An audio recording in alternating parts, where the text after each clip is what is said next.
I've got director Len Wiseman.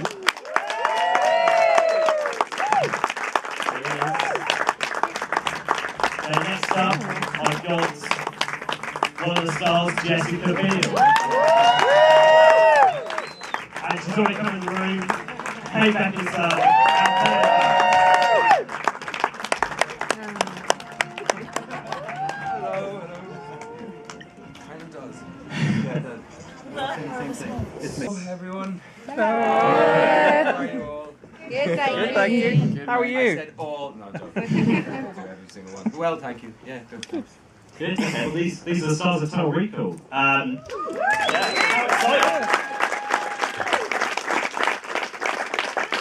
Okay, well, thanks for coming along to our little event, guys. Lovely to have you here. Okay, my first question is to you, Colin, right at the other end of the room. Hello. Now, Colin, were you prepared for people to constantly compare you to Arnie, and is it getting annoying being asked this question now? Yes, squared. I mean, yeah, I knew. It's the second time I've done a remake, and I had a little bit of experience of people wondering what the interest was in revisiting a material that was held in such high esteem. Because Fright Night, I remade this horror film from the 80s called Fright Night, and it was held in high esteem by, I think, certainly a smaller group of the cinema going, or the DVD or VHS or Betamax loving audience. Those guys. And that was from the distant past. And so I knew that I was getting questions about Chris Sarandon's part in Fright Night, and did I try and emulate that, or how much I drew from that, and I knew it would be the same with this. But the script felt tonally completely distinct, and you know, it had its own very individual virtues, and certainly one thing that I was relieved by was no one-liners.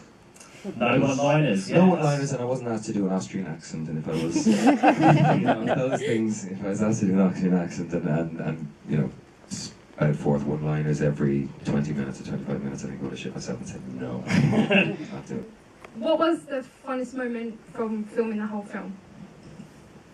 The funnest moment, I don't know. Hover cars? You know what, my funnest moment is your guys probably, the two of you, On your wires? worst moment, on the wires. Are you about to say the funnest moment was the day I wasn't there? No, sweetie. No sweet. But That's for me, the shooting the zero gravity scene was, I wouldn't say the funnest, it was the possibly funniest in terms of trying to get, you know, just having them upside down, having these guys upside down the entire time. It was very painful for you guys, I know, but it was, we turned the cameras upside down, so it was all shot upside down, so when I'm at the monitor, it was right side up, so it looks very different, but it was, we had a lot more fun seeing you guys up on the wires than you guys like right now. In my mind. That does sound absolutely horrific. It was horrific. For them. It was brutal for sure. There was lots of wedgies going on. There was some discomfort, yes, absolutely. This is Right back to the quadruple. turned off. Here we are. Oh no, I did. Wait a second. So yeah, that was No, there's one too many penis So anyway, I jokes, don't it think we just need goes it on. actually, the room's not that big. Thank you, love. That was, and it was impossible to kind of have any element of grace to what we were trying to do in the environment that, you know, lacked gravity. It was very painful. How long were we? 2 or 3 days at it? Way more than 2 or 3 days. We were there for 2 weeks. weeks. No, I'm sorry, 1 week, yeah. How long was the shoot?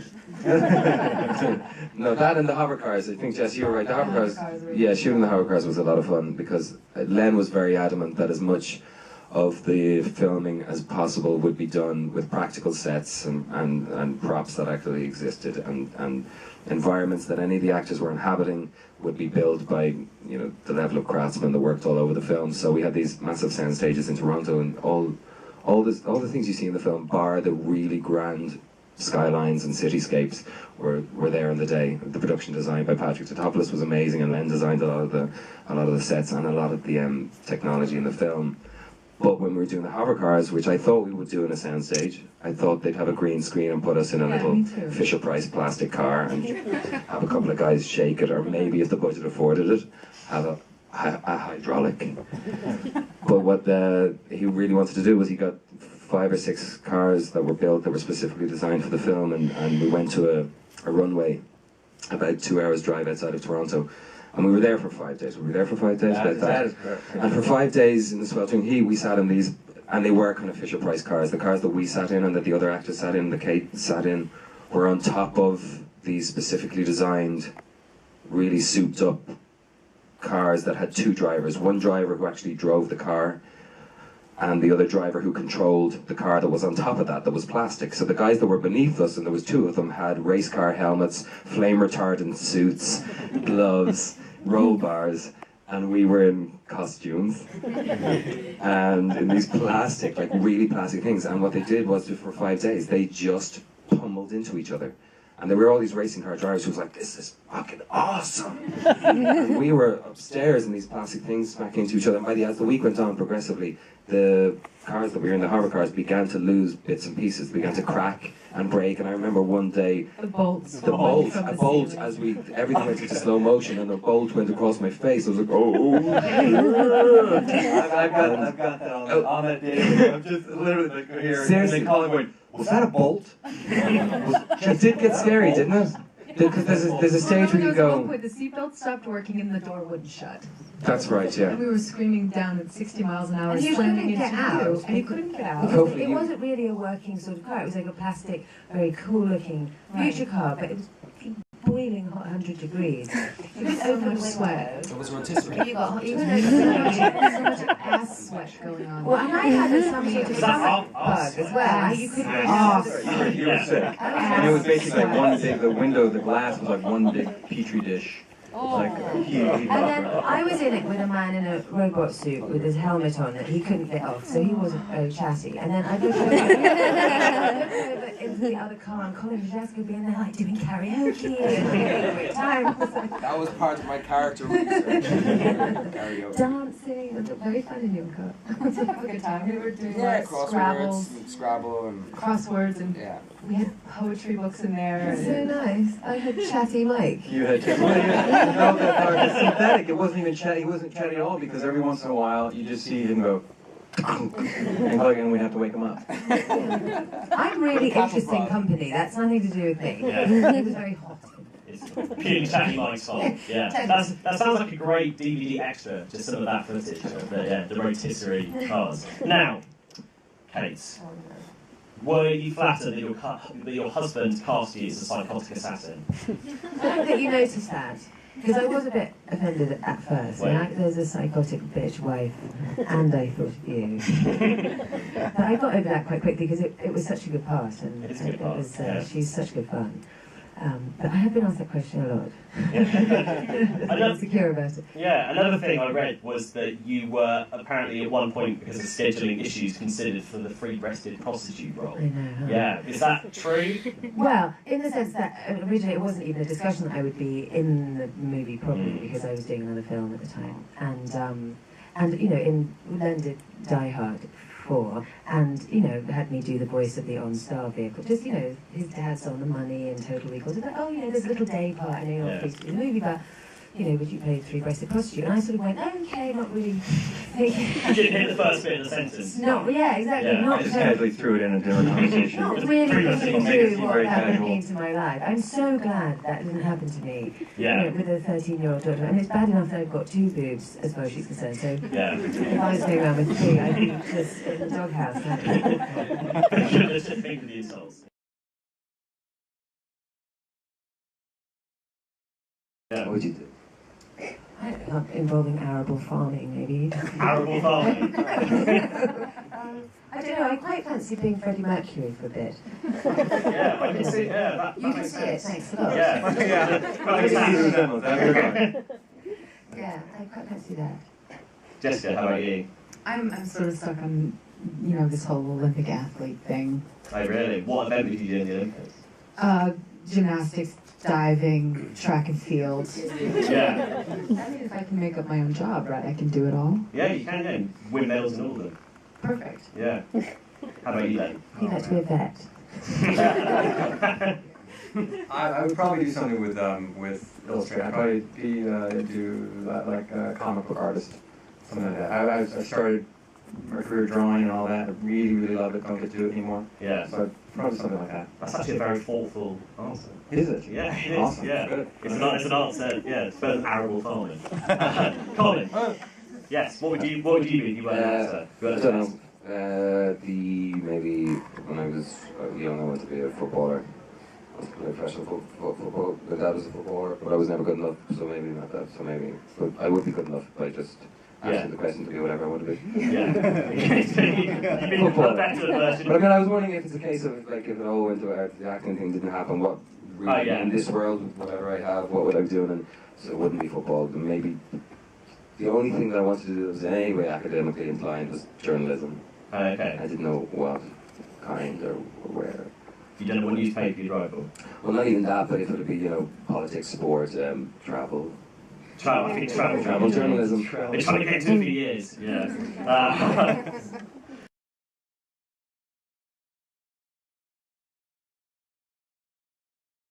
So I was on a dance floor in Dublin at 17, as was my want from... Wait, back up even further then. Dance floor what? Dance floor.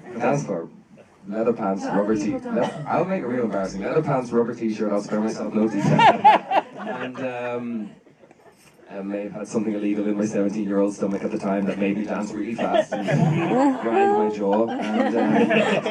And Louis Walsh came up to me, the manager of Boyzone, and he said, I'm forming a band, it's going to be huge, do you want to be in it? And I said, yeah, sure man, why not?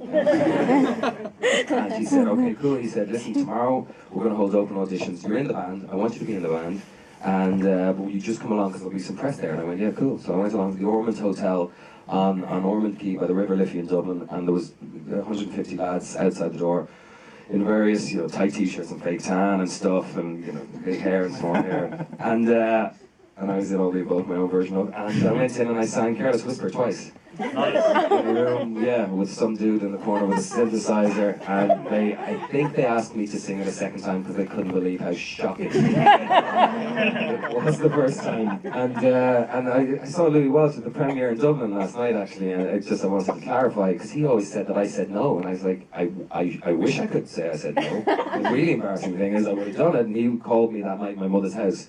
I remember my mother going, Louis Walsh, and I said, oh yeah, that's your man, the Batman. How's it going? He went, Colin, I'm sorry, it's just not going to work out. And that was the end of my dream. What a brilliant alternate universe. It's a version of Boyzone with you there. Would you have preferred your career as an actor, or would you prefer to be in I don't think I would have lasted too long in Boyzone myself. Really? I don't think so. I think you'd have been great. I didn't say I would have been great. No, I'm joking. I just don't think I would have. Can't fully explain. I could only do that so many times. I thought that was quite convincing. I was enjoying it. I could only do it so many times. I really don't think I think I would have had a certain length of road, and it would have been a bit shorter maybe than the rest of the lads. I don't know. And I don't mean that many disparaging. I would have gone. I would have gone loco. Wow, what a powerful image. Now, speaking of stuff that actually turned out to be true on IMDb, Jessica, I read on IMDb that you collect vintage glasses with no lenses. Is that true? Well, I used to do that. Oh, you used to? So much more interesting than Yeah, so much about each other today. Really? I feel like I'm doing it with IMDb. Yeah, I did that when I was a teenager. I thought it was really cool. Yeah, you thought it was kind of... didn't need to wear glasses, and so I took those lenses out and just rocked those babies with no lenses. Wore them without lenses. Yes. You were one of the cool kids, weren't you? Pretty much, yeah. Yeah. But you stopped, what made you stop? I probably had a boyfriend and started making out and boys, stuff. yeah. It's like, I've got this idea for Melina. Len, if you can come over. Yeah. No lenses. Exactly. Well, my next question was going to be, what other stuff out there on the internet that's made up have you read about yourselves? But it's all true. But I'm going to ask a question. Do you remember the one that they made up about us with me? Constantly buying nude velvet paintings of other Buying women. nude velvet paintings of Elvis. Wow. And that we got in an argument. And Not Elvis, of other women, and I was very upset about it apparently because you were obsessively buying velvet naked but not just artwork of naked women, but velvet. Right. And that we had gotten into... I have no idea. Is it like it's velvet. I think they put in the It's velvet so round it seemed like ones, that's such a detail that maybe that could be true. archaic piece of art. Daddy, I would have believed You it. know what I mean? Because it's so I'm random. not sure it's not true. I'm like, how did you make it up? Yeah. So what story was it? What you were buying them and you didn't know? Obsessively. Obsessively. Doesn't today. Yeah, I was After a day at work, stop I put in buying a velvet 15-hour day. naked painting. Yeah. That's it. I'm like, but honey, it's velvet. Feels so nice. Velvet. And that we had got in an argument, and I was told to move out. Take your velvet. Take your velvet. Yeah, just swing it off the drive. It's velvet or me. Window into our marriage. But that didn't happen. I'm going to believe it did happen. Yeah, it's verifying that it did happen. I'm going to believe that it definitely did. Look, I'm being told I've only got one question left. Sad, I know. And it's kind of to you, Colin, because I read that you're good mates with Al Pacino and you guys hang out. This is some other crap I read on the internet. Is that true? And I want to ask, firstly, is that true? But also, who's the most famous person on all your phones? Or the most impressive person on all your phones? The most impressive person on my phone is two people, my two sons, and it's true though. And That's a good answer. Ruin it for the rest of us. Yeah. and Pacino wouldn't cross the road to say hello to me. I haven't seen Al in a while. Actually, I saw him at Shakespeare in the Park there a couple of months ago, but he was over this side and security wouldn't let me get at him. I had a really cool time working with him. I loved working with Al. Yeah, it's such a good time. It was a while ago now. It was 7 or 8 years ago maybe, but it was really good to work with him. One of those experiences as an actor where, you don't go, oh, he's just a human being. It's not. Yes, he is, of course, but I had such a strong kind of connection to him from growing up watching his work. Yeah. How about you, Kate? Who's the most impressive person in your phone? No, I can't answer that now. My daughter lives in Sorry. He has ruined it. Yeah, he's ruined it. You have an amazing scoop at Colin. Yeah. Damn you, Colin. With my scoop. How about Jessica? Are you going to give a lame answer as well? Well, it's kind of lame, but Yeah.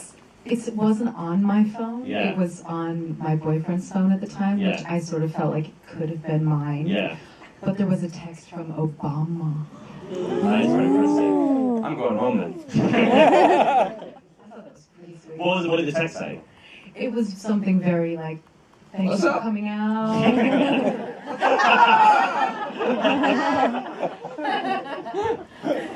Yeah, If that's what it says. What did it say? No, just thanks for coming out. It was when he was running in the last election. We'd come out to one of the events, and it was just so cool. I was just pretty impressed. I bet that message still says. Yeah. You think so? Yeah. I asked for a forward of it. Do you keep calling him now? You've got his number. It'll be so tempting, isn't it? Yeah. You've got a bed of a pizza.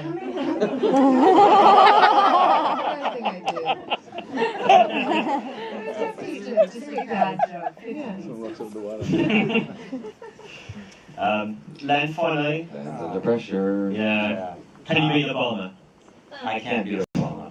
I'll kind of circumvent, go a different direction to the most, not on my text or on my phone, but a phone call came into the house that actually my mother answered by Steven Spielberg. She was, oh my God. Did they have a little chat, her and Steve? Did she call him Steve? I assume you'd put him. I think it was the hands of I did think there was some kind of comment about yes, he gets everything and all the creativity from me. And on that note, I've got to leave it there. We're out of time.